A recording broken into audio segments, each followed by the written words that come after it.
Bienvenue dans le deuxième épisode du podcast Mode Cast by Jenny. Je reçois aujourd'hui une RH manager d'une société d'assurance que je nomme Sandrine Zozo. Bonsoir Sandy. Bonsoir Jenny. Comment tu vas? Ça va super bien. On dit quoi? Tu es venue me voir ce soir Oui, toujours un pour plaisir. me parler de la mode dans le milieu professionnel. D'accord. Et aussi pour nous parler de toi. Qu'est-ce que tu fais vraiment? Quand on dit RH, qu'est-ce qu'un RH fait? On est les méchants des sociétés. Si. Vous nous traumatisez, donc on a peur. Effectivement. J'ai peur de te parler. Donc, qu'est-ce qu'un RH fait? Merci Jenny. Donc, je suis Sandrine Zozo, comme tu l'as dit. Je suis manager RH dans une société d'assurance. Donc, aujourd'hui, moi, je gère le pays, surtout ce qui est aspect recrutement, gestion du personnel, paie, par derrière, développement personnel, développement professionnel, et aussi tout ce qui est axé sur la formation et développement des compétences. Okay. Donc, voilà globalement ce qu'on fait, même si pour les gens, nous sommes les petits sorciers. Non, mais c'est vous qui nous chassez dans les entreprises. Nous, on ne sait pas. On est là pour faire respecter les règles. Ce n'est pas de notre faute. Même bon, si les nous-mêmes règles, aussi. mais vous nous chassez un peu. C'est frustrant. Dis-moi, comment définis-tu ton style professionnel? Parce que je dis que tu évolues dans un milieu strict. Nous autres, on peut se permettre de porter, pas n'importe quoi, mais on peut essayer de tricher un peu. Mais vous, les RH, vous devez nous montrer vraiment... comment je peux dire ça? Vous devez nous montrer l'exemple. Donc, toi, quel est ton style professionnel de Sandrine Zozo? Ça, c'est une grosse question parce que je n'ai pas pensé à quel était mon style. Mais je dirais très simple. Mon style professionnel définit la personnalité que je suis, en fait. Et ça, c'est le conseil que je donne à tout un chacun. Il faut que ce que tu portes va allier avec la société dans laquelle tu es, donc l'environnement dans lequel tu es, et aussi ta personnalité. Donc, je le définis assez classique, professionnel, chic et simple à la fois. Mais as-tu une pièce signature?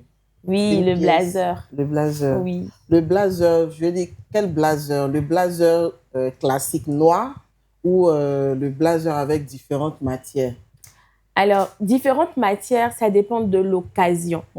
Mais généralement, c'est un blazer bleu nuit ou noir ou blanc. Pas parce que c'est imposé par la société dans laquelle je suis, mais plus parce que j'adore ces couleurs. Ce sont des couleurs qui me définissent pleinement. Donc, le blazer, que ce soit avec des talons ou des baskets, j'adore les baskets. Je pense que tous ceux qui ont travaillé avec moi dans ma carrière professionnelle savent que j'adore les baskets. Donc, que ce soit des baskets ou des talons, mais le blazer, en fait, il montre un peu ce côté chic professionnel. Je ne sais pas si tu vois un peu ce dont je parle. Mais au fait, comme tu as déjà tracé l'histoire des baskets en dessous des blazers, une fois, j'avais posté une tenue et j'ai mis des baskets en bas, des sneakers. J'ai reçu toutes sortes de critiques. Non, c'est pas professionnel, surtout dans le milieu dans lequel tu évolues. J'ai eu trop de critiques.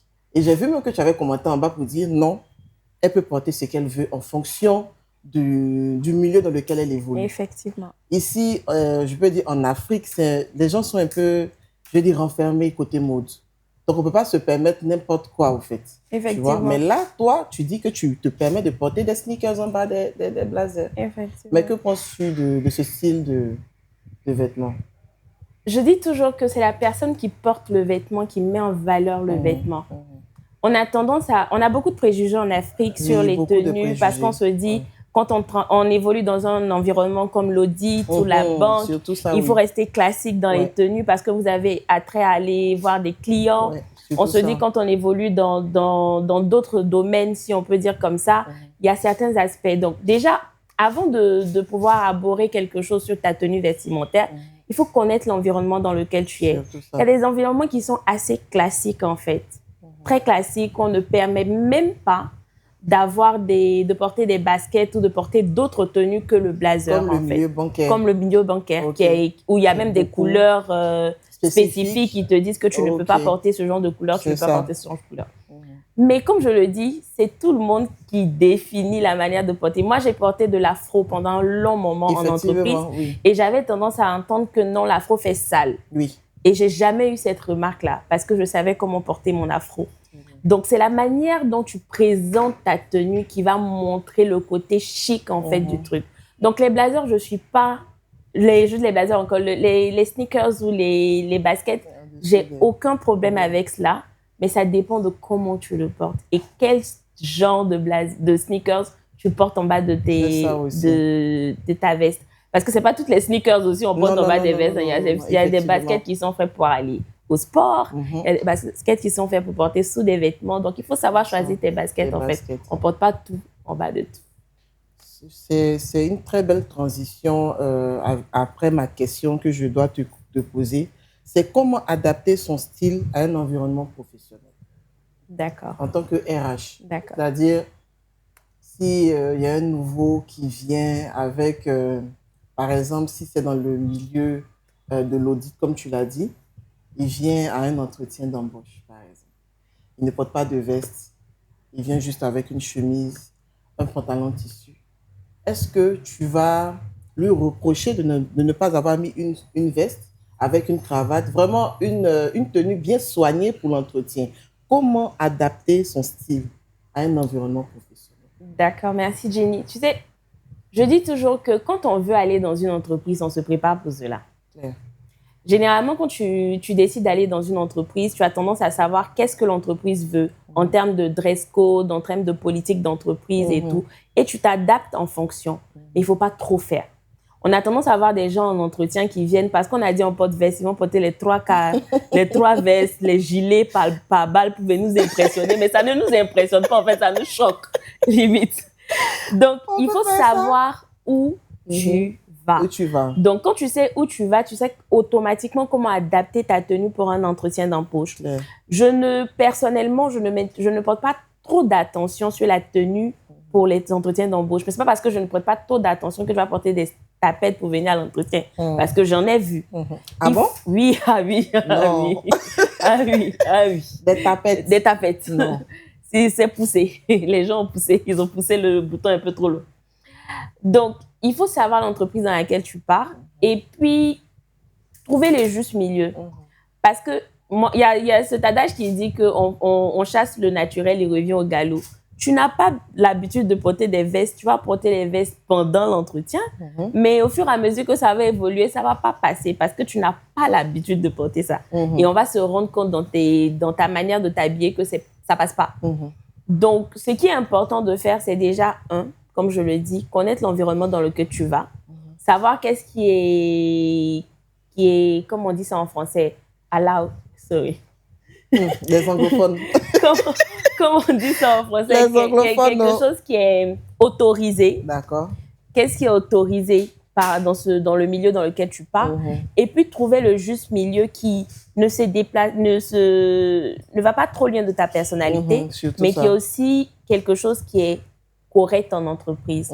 Donc, n'essayons pas de faire trop en entretien, mais toujours savoir, la première des choses, c'est où tu pars, quelle est l'entreprise ou l'environnement dans lequel tu pars et adapte ta personnalité à cela. Ça va te permettre d'évoluer plus rapidement, en fait. Donc, il n'y a pas de tenue privilégiée pour un entretien? Non. Pas de tapette. Non, pas de tapette, on sait. Mais toujours regarder l'environnement. Donc, il y a des entreprises qui sont très chill. Moi, je travaille dans une entreprise qui est très chill, en fait. Non, très chill, mais pas de tapette quand même. Pas de tapette. Voilà. On a des limites. Mais je trouve quelqu'un en entretien qui me porte une petite robe. Quand je dis une petite robe, une robe de travail tranquille pour venir, je ne vais pas m'attarder à quelqu'un qui vient avec des vestes. Ça ne va pas m'impressionner, en fait, parce que ce n'est pas quelque chose que je recherche au premier abord. Mais tu te rends dans une entreprise comme une société d'audit où tu viens faire un entretien, automatiquement, ton aspect vestimentaire a une importance parce que vous êtes amené à aller voir des clients, vous êtes amené à aller voir, à vous présenter en entreprise. Donc ça, pour avoir travaillé dans un cabinet d'audit, c'est un point d'évaluation en fait quand vous venez en entretien. Tandis que d'autres sociétés ne te jugent pas sur ton vêtement. Donc toujours connaître ton environnement et en fonction de ton environnement, tu adaptes ta tenue. Donc je ne peux pas dire porter des vestes, tu vas arriver dans un environnement, ça ne te dira rien. Mais il faut connaître l'environnement où tu pars et puis t'adapter en fonction. Donc, toi, Sandy, une erreur mode que tu as faite en début de carrière. Tu ne vas pas me dire non, ce n'est pas possible. Si. On fait tous des erreurs. Où on part, on ne sait pas, on est un peu démodé, on va dans un environnement où tu vois, tu veux porter forcément, tu veux pas porter des vestes ou bien porter une robe. On te dit non, on ne porte pas ça. Tu vois, non, tu es un peu démodé là. Je sais que tu as fait une erreur et que tu ne referais plus. Ça me fait très rire parce que j'ai toujours été jeune dans l'environnement où j'étais et avec des postes de responsabilité. Donc, j'avais tendance à vouloir à la fois impressionner dans le sens où tu t'habilles pour qu'on sache que tu as le rôle. Parce que tu es jeune, il faut au moins leur montrer que c'est toi. Mais je me rappelle que j'avais une dame dans une société où je travaillais qui avait tendance à tirer tes tenues, avait tendance à te rhabiller d'une manière. Donc, une erreur mode, si je peux dire, je faisais un peu trop. Donc, dans le sens où si je dois porter un tailleur, je m'assure que tout soit tiré à 17 épingles, quoi. Donc, je faisais un peu trop, qui s'éloignait un peu de ma personnalité, qui était assez classique et simple. Donc, une grosse erreur, j'avais porté une jupe. Je ne vais plus jamais reprendre ça, merde. J'avais porté une jupe assez moulante, qui n'était pas vulgaire, qui n'était pas trop, mais qui dessinait trop les courbes, en fait, si je peux dire comme ça, dans un environnement où ils étaient assez stricts.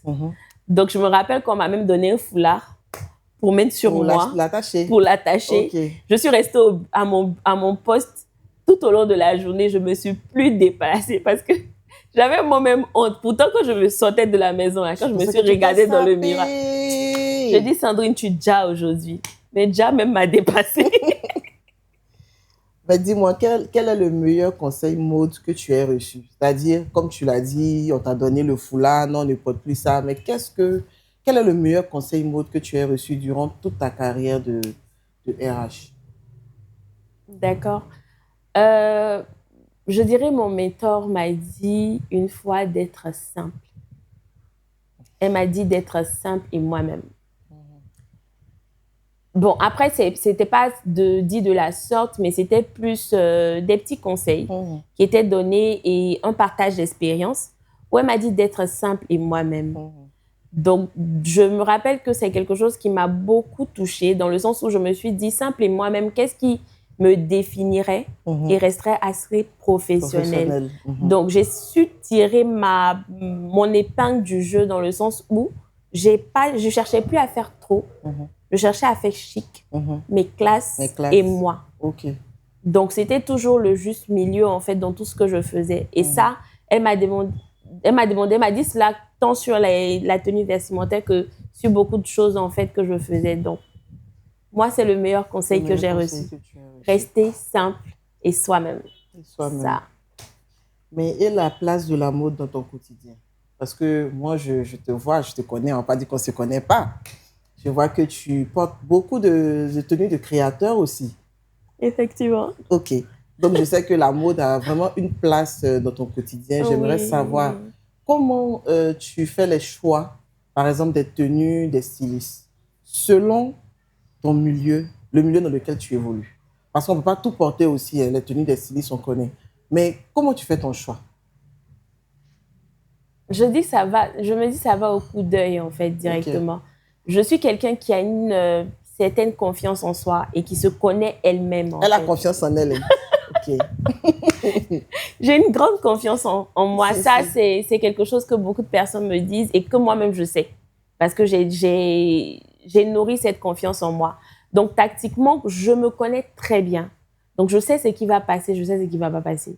Généralement, quand je tombe sur une tenue, ce n'est pas comme si je vais chercher longtemps pour savoir si je prends cette tenue ou pas. Il y a des tenues, quand ça me tape à l'œil, je ne cherche pas beaucoup à réfléchir, en fait. Il me faut cette tenue, je sais. Et ce que j'ai tendance à faire, c'est que je peux prendre une tenue de styliste aujourd'hui qui sera sur le mannequin exemple d'une manière et moi, je voulais l'adapter à ma manière de porter, en fait. Donc, il y a une chose, je sais ce que je suis, je sais ce qui peut passer, qui peut refléter ma société et aussi moi-même. Et puis après, il y a mon petit truc moi-même qui design le Bon, comme tu as confiance en toi, pardon, donne-nous, comment une personne qui a peur de se montrer, je vais dire dans le milieu professionnel, toujours le côté vestimentaire, hein, comment cette personne peut avoir confiance en elle? Surtout, parce qu'on se dit, on est un peu blasé par rapport aux gens, on voit des personnes qui portent telle chose, on a un peu peur et tout. Mais selon toi, ton avis en tant que RH, quel conseil, qu'est-ce que tu peux dire à une personne qui n'a pas vraiment confiance en elle, par exemple, pour porter ta tenue, par exemple, un pantalon, un petit... Ouais, tu es stylée avec tes escaliers. Bon, vous ne voyez pas, elle a porté des trucs de marque là sur ses pieds. Mais qu'est-ce que tu peux... Je vais dire le conseil que tu peux donner à une personne qui n'a pas vraiment confiance en elle. Pour avoir discuté avec certaines personnes, généralement, quand on est dans un environnement, on se laisse facilement influencer. Il y a des personnes qui ont l'argent et qui peuvent assumer ce qu'ils payent. Il y a d'autres qui n'ont pas l'argent et qui peuvent aussi assumer ce qu'ils payent. Généralement, quand vous êtes dans un environnement où tout le monde a tendance à prendre des habits de mode, de stylistes et autres, vous avez l'impression que ce que vous portez n'a pas de valeur, en fait. Voilà, c'est ça. Alors qu'on peut s'habiller moins cher et stylé. Très moins cher. Moi, souvent, j'ai tendance à dire à mes collaborateurs que je donne des prix de certaines tenues que je porte. Ils me disent « Ah, tu es sérieuse là ?» Je dis « Oui. » Tu n'as pas besoin d'aller chez un super créateur, au fait.